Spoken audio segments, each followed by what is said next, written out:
Hi, Mr. Alienello. It's Tom, and today we're going to be doing our end-of-year assignment. So my group partners are Dan Reichart and Jake Mullen, and we've decided to do Frankenstein for our text of the text that we've read this year in class to analyze. Alright, so Frankenstein, or The Modern Prometheus, is a novel written by the English author Mary Shelley.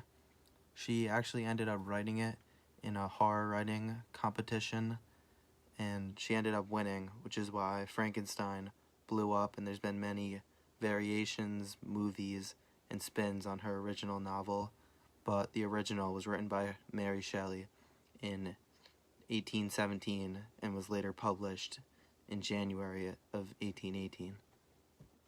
As we've all read Frankenstein in class, we know the plot and what happened, and we began to discuss in class some of the themes that occurred inside of Frankenstein. So some of the more common themes are the theme of exploration, the theme of consciousness and living, communication and language, lies and deceit, secrecy, but the theme that I'm going to focus on is the theme of family that we can see in the novel, or more specifically how the lack of paternal love from Victor Frankenstein, the scientist who created the monster, it affected the monster negatively. The lack of paternal love from Victor to Victor's monster, Frankenstein, affected the monster negatively because he never learned the difference between right and wrong. He grew up hating his father figure, and he displayed emotional immaturity. First, I'm going to dive into how the lack of paternal love affected the monster's ability to learn right from wrong. Because Victor treated the monster as his creation or his masterpiece, rather than his child, he never taught the monster what was right or what was wrong, and the monster never had a childhood to develop these common skills that everyone should have. So due to that, the monster was just released into the world and did whatever it wanted, which some of the things were bad that it did, such as drowning the little girl, or even breaking into the blind man's house, but he didn't know that these were bad because he was never raised and taught what was right or wrong.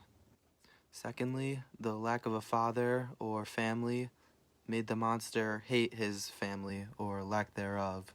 So a lot of the monster's hatred is rooted towards Victor and how he never had a father, and the monster is even quoted saying that him and Victor are enemies and he doesn't want to hear him. So a lot of the bad things that the monster does are rooted towards his hatred towards Victor. Finally, the lack of family in the novel makes the monster show many signs of immaturity. When I say the word immaturity, I don't just mean foolishness, but I mean mental immaturity, which the monster shows many signs of. Some examples of the monster's immaturity are his inability to control his emotions when he gets angry, also his poor relationship skills with other humans. If he had a family, he would have been raised to do these things, and he would have been treated almost normal, but due to the lack of family in the story, the monster is outcasted, and he can't get any of these things right. The theme I'm choosing to talk about from Mary Shelley's Frankenstein is the theme of revenge. Frankenstein's monster wasn't always the murderous creature he's most known for being. He was mistreated, abandoned, and rejected, ultimately leading to his vengeful nature. He was literally accepted by no one. The DeLacy family rejects him, Victor Frankenstein mistreats him, and humanity can't see past its own prejudices. In chapter 13, the monster says, "When I look around, I saw and heard of no one like me. Was I a monster, a blot upon the earth from which all men fled, and whom all men disowned?" He becomes angry at the world. Since he realizes he will never be accepted in society, he turns to revenge. Revenge is the only thing on the monster's mind. He's quoted saying revenge had become dearer than light or food. In other words, it was his number one priority. He says in chapter 20, "You can blast my other passions, but revenge remains. Revenge, henceforth dearer than any light or food. I may die, but first you, my tyrant and tormentor, shall curse the sun that gazes on your misery. He's talking about Dr. Frankenstein here. However, the monster is not the only character in Shelley's story with plans of vengeance. When the monster takes revenge on Victor by killing his relatives, this sets off Victor. Now he swears vengeance on his own creation. This causes a standoff between Frankenstein and his monster, in which both of them desire to destroy their foe. In chapter 22, Victor Frankenstein says, But as if possessed of magic powers, the monster had blinded me to his real intentions, and when I thought that I had prepared only my own death, I hastened that of a far dearer victim. At the end of the story, Victor dies while in pursuit of his monster. He had chased the monster endlessly with the intention of finally destroying him, but he was unable to complete this task. The monster feels guilty about all the murders he committed, and he intends to commit suicide over it. In conclusion, one could say that the thought of revenge drove both Dr. Frankenstein and his monster all the way to their deaths. Hi, Mr. Alianello. This is the creative part of our Frankenstein English project, and we decided that with the creative section, we're going to be making a fan fantasy for Frankenstein of what would have happened if Victor gave his monster a wife.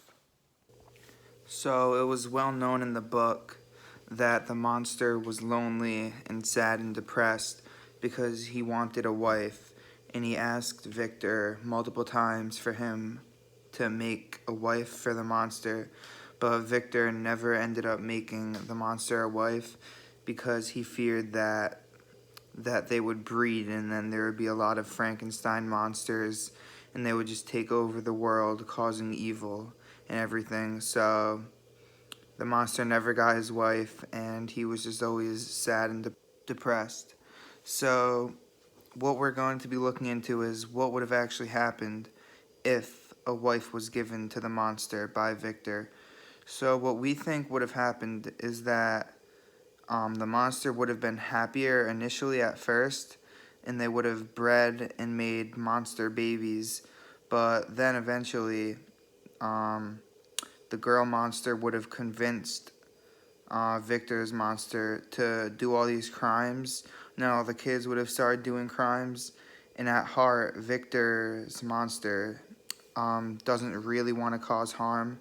So we feel like at first Victor's monster would be happy for having a wife, but eventually he wouldn't be happy because of all the crimes that he's causing, and everyone would hate him and his family. So even with a wife, we felt that the monster still would not have been happy.